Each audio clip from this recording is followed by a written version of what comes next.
Hey guys, it's your boy Young Diamond. Welcome you once again to this channel. Now, things has happened in the past week and in this week that just ended. And the first discussion on our list would be the Maiduguri flood, that happened a few days ago in the state of Borno, Maiduguri, which is the state capital. A catastrophic flood, has swept through Maiduguri, the capital of Borno State, following the collapse of the Alao Dam earlier Tuesday morning. Now, the dam, which had been at full capacity for the past week, gave away, unleashing torrents of water onto the city. The flood had, several impacts.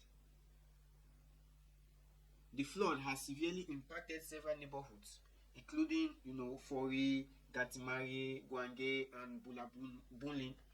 Residents in these areas have been forced to evacuate their homes, seeking refuge on higher grounds as the water rises. Videos that have surfaced on the social media platform have shown streets submerged, with many fleeing to escaping the flood. Now, the situation has been so exacerbated, by the release of wild animals from the zoo, which were displaced, by the flood waters. Snakes, crocodiles, ostriches, have reportedly been seen caught on cameras, roaming the streets, adding to the chaos and danger of the residents.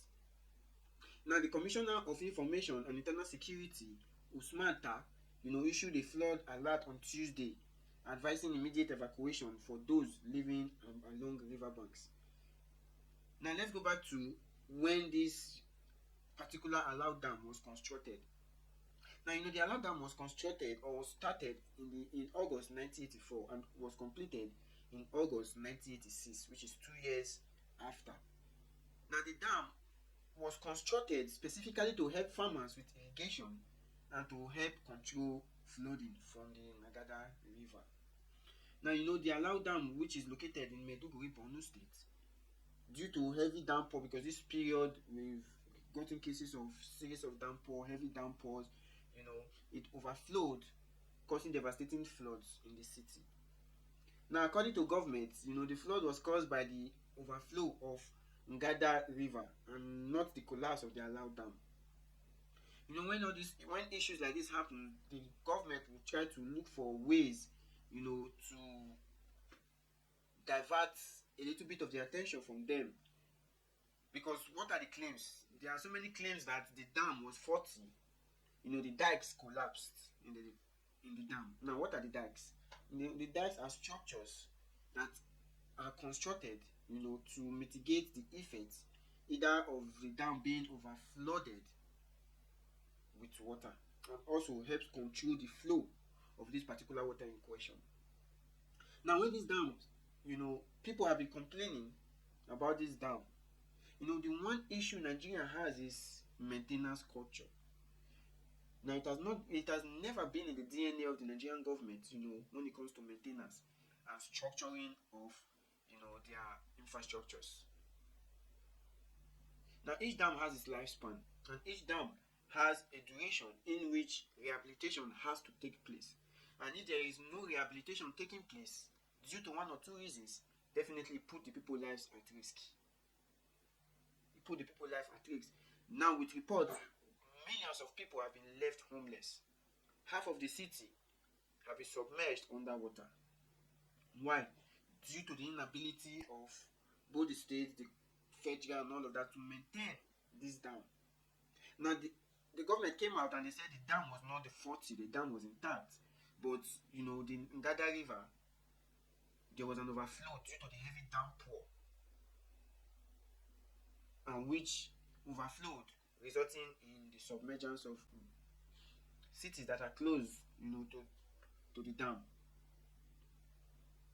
Now, the dam was supposed to serve as a cushion effect when it comes to overflowing of banks, heavy downpour, and all of that. And had it been the government has had, the maintenance culture, they would have been able to know that, okay, there's heavy downpour, if probably they are already aware of it, heavy downpour, and also, releasing the dam bit by bit to allow easy flow of the water so as the dam do not get overrun. Because most of the time when the dam gets full, they open the valve and allow water to come out from the dam to ease the pressure so they don't get an overflow. But now, according to reports, the dikes collapsed, resulting in this excessive flood entering the city, submerging half of the city, where you have to see wild animals washed ashore. Now, with reports also, 80% of the wildlife in the zoo, of the animals in the zoo, have been lost due to this flooding. Houses have been destroyed, properties have been destroyed. Why? Because of the negligence of the government.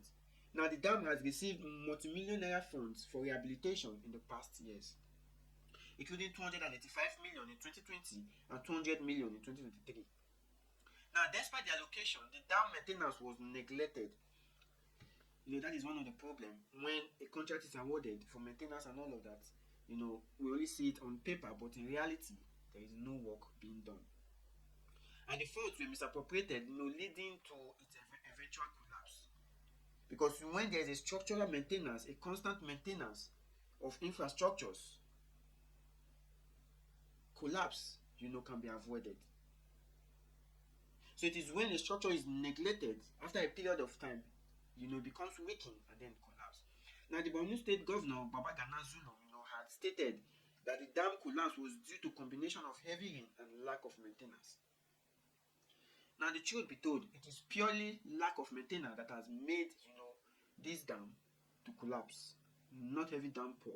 Because a dam is constructed in a way that it will be able to resist heavy downpour. That way, you don't get overrun. So you cannot attribute the faultiness of a dam or the collapse of a dam to heavy downpour. Because if the structure was maintained and of standard, I don't see why a heavy downpour will lead to the collapse of such a magnificent structure.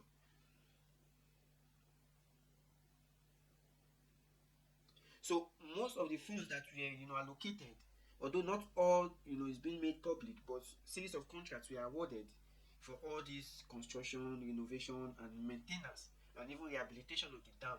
But what do we get? A government that is negligent, filled with corruption, embedded in their system. They neglect things that are of necessity, and when incidents happen like this, they rush out to the occasion as if they are trying to sympathize with the people, as if they feel the plight of the people, knowing that this could be avoided. This could be avoided because this dam has received funds for rehabilitation on countless occasions from 2020 to 2023. No dam was rehabilitated, funds misappropriated, and now the dam is collapsed and they are attributing it to heavy rainfall and lack of maintenance. It is purely lack of maintenance that could lead the dikes of a dam to collapse this way. People have lost lives, people have lost properties, and yet they are still turning Nigeria into an IDP nation. Why? Because the government is negligent in all ramification of the most important things that are crucial, to the day-to-day life of the people. Now, it is heartbreaking. My condolences go to those who have lost, properties, lost so many things, and even the government proposed or promised, to send food stuff and all of that to the people, but little has gotten to them. The evacuation system is quite slow, and so many things is going on behind the scene.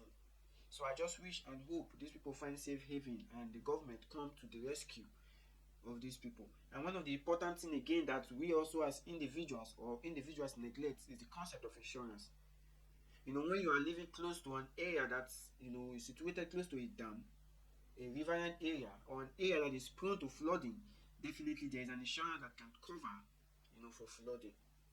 That way, when issues like this happen, you get compensated, because it's a natural disaster that has happened to you.